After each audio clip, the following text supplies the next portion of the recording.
All right then, ladies and gentlemen, we're here at Media Day of Takedown, doing a very special one, something that I've always wanted to do, always been looking forward to. We've got none other than Spag. Hello, my friend. It's good to see you, man. It's good to be here. It's good to see you again. Last time we did this was something like that, was way back in Takedown, the first one. Yes, I remember. It's been a long time. It's been a very long time, yeah. How have you been? Alhamdulillah, man. I've been good, just busy, going around, commentating and streaming and all that kind of stuff, Got Team Mirage now as well. So that's something that's just started up. So we're running a team as well alongside all that other stuff. So yeah, I've been busy, but alhamdulillah, man, it's been good.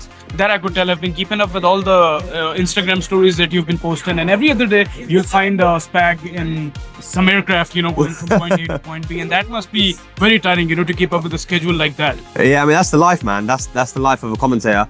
You're always on the move, but you get used to it after a while. You get used to traveling, and it's actually a blessing, man. So you'll never hear me complain about it. People, it's such a first world problem for someone to be like, oh, I gotta go to Japan tomorrow, dude. It's so long. I gotta go to Korea. Just shut up, man. Like, come on. It's a cool thing. It's a blessing. We're not gonna be able to do it all the time. It doesn't last forever. So look, while it's happening, just enjoy it and gotta cherish every little bit. Yeah. All right. So just a little heads up about this interview. I know that most of the time, whenever you're featured on camera, it's either you interview. It's not you being interviewed. So I'm gonna turn the tables this time. Okay. I hope that you're good about it. And absolutely. You probably will. Questions are going to be a bit more about your life in general, about behind the character of Spag, stuff like that. And then we're going to talk about games as well. So my first question to you is, to kick this off, is what was your childhood like and what were your introduction to video games?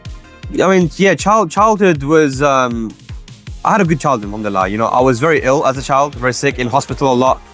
And it ties in with the gaming very well because, look, I'm actually here with my brother. My brother's the lead producer of Takedown. Right. And me and him have been traveling a lot. We started when he didn't really play Tekken, but he was the one that kind of got me to go to these tournaments. He paid for me to go to certain tournaments. Wow. Where I started commentating and playing and competing.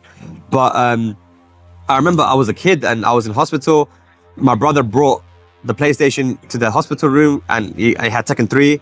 PlayStation 1, yeah. And as a kid, I used to play a lot of Tekken, and that was kind of what got me through the illnesses, as a child. So, Tekken's very important to me, and I think gaming was very important to me as well because it's kind of my escape from the illnesses and stuff. So I would say that was my introduction to gaming, really. All right, and building upon that, what were the early few games that you've played a lot growing up or earlier on in your childhood? Like some of the games that were your go-to games? Yeah, I mean, obviously PlayStation 1 games when I was a kid. Tekken was there. It was the game that I was most interested in because I had the demo disc, which had like Jin and Ling Xiaoyu. Then I got the full game, Spyro the Dragon, and did it have Tony Hawk's though? That demo disc. So again? Did it have Tony Hawk's by any chances? It might have, man. I don't remember what other game because I only played Tekken. I was like, that's the game that it might have had it, to be honest. Right. But yeah, I mean, Pokemon as well. Was huge for me. Pokemon Red and Blue, Yellow. On the Game Boy Color, yeah. That was also, so I was like really just on Pokemon and Tekken. That was like those. Even now, these are games that I play the most. Tekken and Pokemon. So right, yeah. So both games with Japanese origins. yeah. Always been that kind of a guy. Your most favorite Tekken game of all times, and we're talking about that one crown jewel Tekken for you. That's tough because it's going to be between Tekken 7 and Tekken Tag 2. Tekken Tag 2 is where I was competing. I was literally just playing it in the hotel room, Brown Man in Tibetano. Tag 2. I love Tag 2. I mean, that Spag playing Tag 2 in the hotel. Yeah. Not on our bingo cards. That is the game that I'm probably strongest in because that's where I was competing. But Tekken 7, it's got to be the GOAT, man. It has to. Because look, 12 million sales. It's the game that kind of got Buckstunt on the map as well.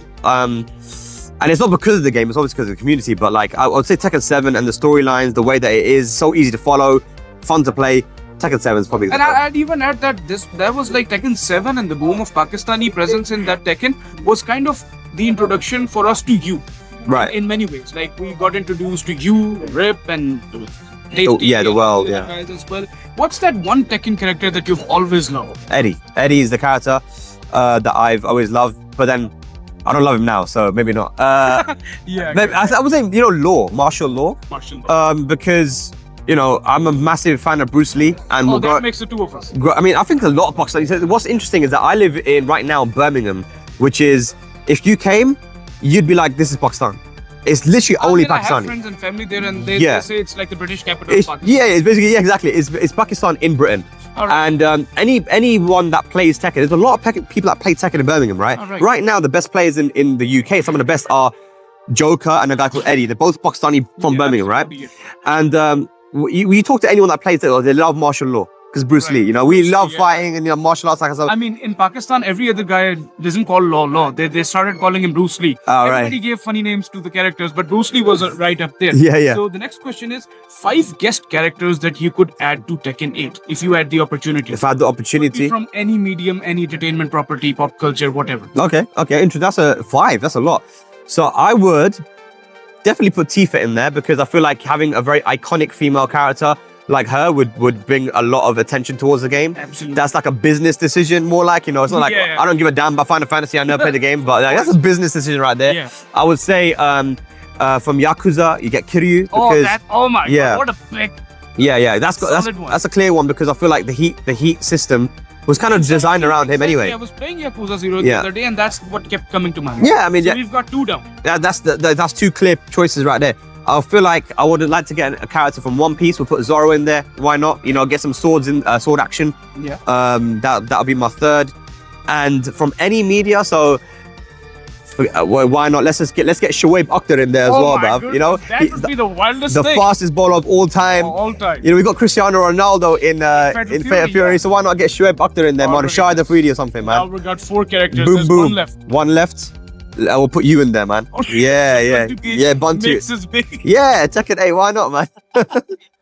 All right. Lots of stuff that you're hearing before GTA 6. That meme keeps coming to my mind. All right. Next one. What led you to commentary and the feedback that you received in your early days, in your earlier tournaments? How did you react towards it? Right. Okay, so like I said, I used to compete in Tekken Tag 2, and being from Europe, a lot of the tournaments being in France and Netherlands and Poland and Germany, a lot of these places, there wasn't a world tour. There wasn't like streams every time. Most tournaments didn't have a stream. So whenever there was a stream or a recording, when I was traveling, I was usually the only Brit that was there. So they'll be like, hey, you speak English, can you commentate? Or like just talk on the camera because you speak very good English, we don't really speak good English. I was like, yeah, sure. And I noticed that I kind of like this is fun, analyzing, and I know all the players and I'm able to like talk about them. And that carried on over into Tekken 7. When Tekken 7 came out, they needed a commentator, and they were like, this guy's been doing the most commentary, let's go to him, right? So and shout out to Bubsy as well because he actually like suggested me as well. So me and Bubsy started doing Tekken World Tour. And when you start doing commentary, it doesn't matter who you are. If you're new on the block, you're gonna get not a lot of haters, but you'll get a few people hating on you. Yeah, look at this guy, he's brown with sunglasses, blah, blah, blah.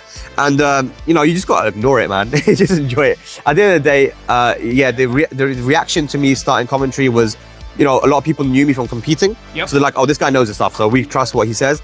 Then you got some people who are new, noobs, and they don't know. And many of them liked me, some people didn't, but that's just the nature of commentary, right? So even now, there's gonna be people that don't like my commentary, and it's just normal. So I don't know, man. There's likely anyone who wouldn't like my commentary. I mean, everybody loves you, and they say the voice of Tekken for you. I wish. What makes a commentator great? What makes a commentator great is when they can show their passion for the game, true passion for the game that they're commentating. Obviously, there are commentators that are able to do multiple games and they might not care so much about a certain game they're commentating. The preparation in that situation is very key. Yeah. Like, can they prepare to make themselves at least look like they care about the game?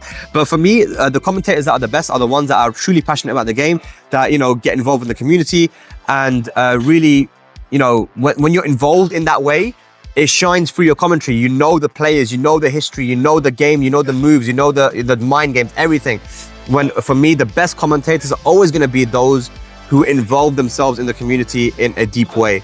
And that's why for me, I haven't had to do like a crazy amount of like homework and all that kind of stuff. Obviously I do, but it doesn't feel like homework to me because I'm just doing it because I love the game. I'll ask any country I go to, tell me about your community, tell me about your top players, let me play these guys, let me see how they are.